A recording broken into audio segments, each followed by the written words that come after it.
इतिहास से हमें प्रेरणा मिलती है, प्रेरणा से जागृति आती है, जागृति से सोच पैदा होता है, सोच से साहस पैदा होता है, साहस से शक्ति पैदा होता है, शक्ति से शासक बनते हैं। कांग्रेस और बीजेपी को आदरणीय बहन जी बार बार कहती है कि एक ही सिक्का के दोनों चट्टे बैठे हैं, एक सांपनाथ है दूसरा नागनाथ है। ये कभी इस देश में भाईचारा नहीं चाहते हैं, अमन भाईचारा नहीं चाहते हैं, देश की तरक्की नहीं चाहते हैं। और साहू महाराज ने उसी सभा में इस बात की घोषणा की थी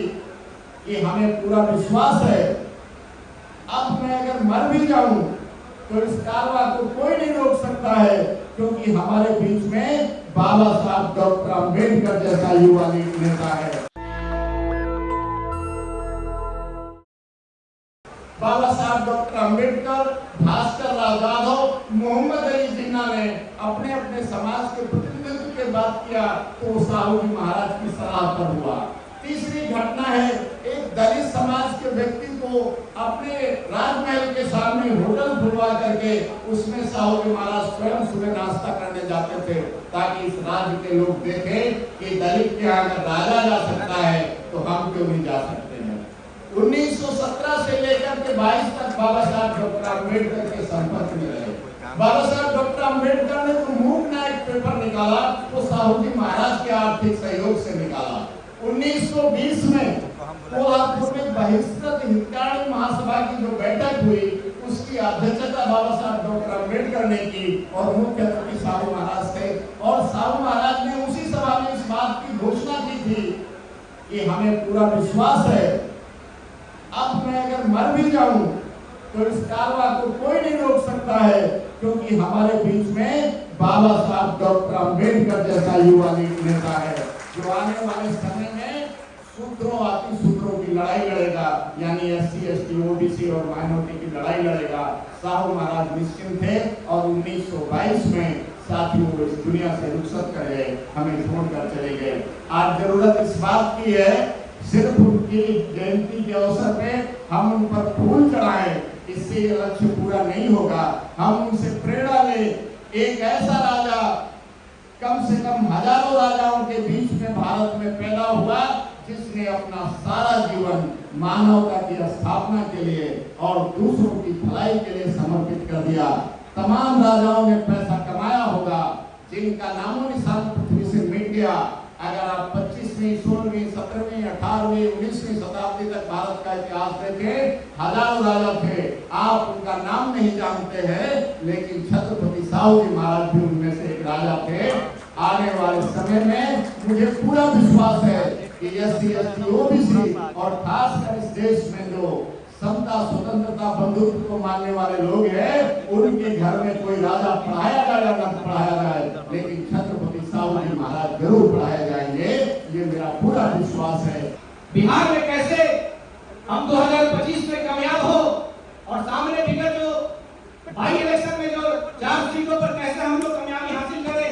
इन तमाम विषयों पर मार्गदर्शन हम लोग को लेना है। और आदरणीय बहन जी ने जो दिशा निर्देश दिए हैं उसे इम्प्लीमेंट करने के लिए प्रदेश से लेकर जिला और विधानसभा और सेक्टर और बूथ तक कैसे हम लोग एक मजबूत संगठन की तैयारी करें, इन आज के इस जयंती के मौके पर खास करके इस विषय पर हमें मुख्य रूप से अपने मुख्य अतिथि को सुनना है। सम्मानित साथियों, क्योंकि आज की इस जयंती के मौका पर हम लोग उपस्थित हैं,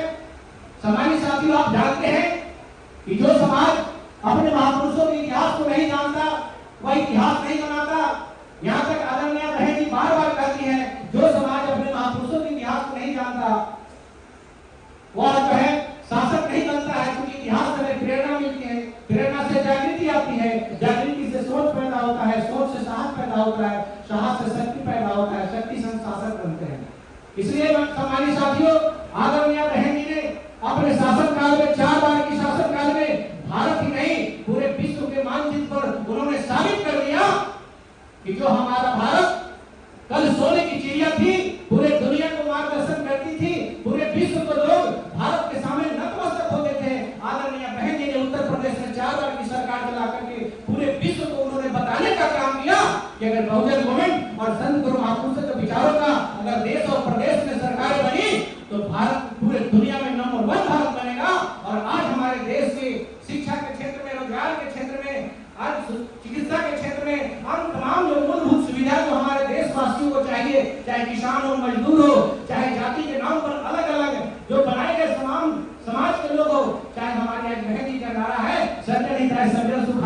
जो आदरणीय बहन जी ने स्लोगन किया है, बहन जी साबित करना चाहती है कि अगर देश में बहुजन समाज पार्टी की सरकार बनी तो कोई भी, चाहे वह किसान हो, चाहे मजदूर हो, चाहे गरीब हो, चाहे लाचार हो,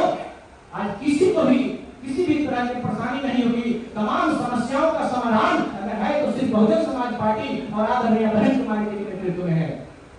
बाकी इस देश में आप लोगों को मालूम है कि मानवतावादी विचार को लेकर मानव कांसीराम साहब, आदरणीय बहन जी जब चली, तमाम संतगुरु महापुरुषों के विचार को जब आगे बढ़ाने लगी, इस देश के तथाकथित पातिया जिसको मानव कांसीराम साहब ने अपने शब्दों में एक को नागनाथ और दूसरे को सांपनाथ कहा था, कांग्रेस और बीजेपी को आदरणीय बहन जी बार बार कहती है कि एक ही सिक्का के दोनों चट्टे बट्टे हैं। लेकिन हम भोले भाले समाज और हमारे समाज के कुछ चमचे टाइप के जो नेता हैं, जो कुछ हमारे कांग्रेस के पूछ पकड़ के लगते हैं और कुछ बीजेपी के पूछ पकड़ के लगते हैं, जब आप महापुरुष से बोल रहे हैं ये दोनों एक ही सिक्का के चट्टे बट्टे हैं, एक सांपनाथ है, दूसरा नागनाथ है, ये कभी इस देश में भाईचारा नहीं चाहते हैं, अमन भाईचारा नहीं चाहते हैं, देश की तरक्की नहीं चाहते हैं। ऐसी पार्टियों से हमें दूर रह करके इस देश की मानवतावादी पार्टी, मात्र एक पार्टी, बहुजन समाज पार्टी की नीतियों में विश्वास करके, इसे मजबूत करके इस देश में एक मजबूत भारत की कल्पना जो हमारे महापुरुषों ने किया है उसे हम स्थापित कर सकते हैं। इस मौके पर आज छत्रपति साहू जी महाराज के इस जयंती के मौके पर जो कल्पना छत्रपति साहू जी महाराज ने की, जो अपने शासन काल में कोल्हापुर में उन्होंने अपने जयंती के मौका पर 26 जुलाई 1902 को जो इस देश में सबसे पहला काम उन्होंने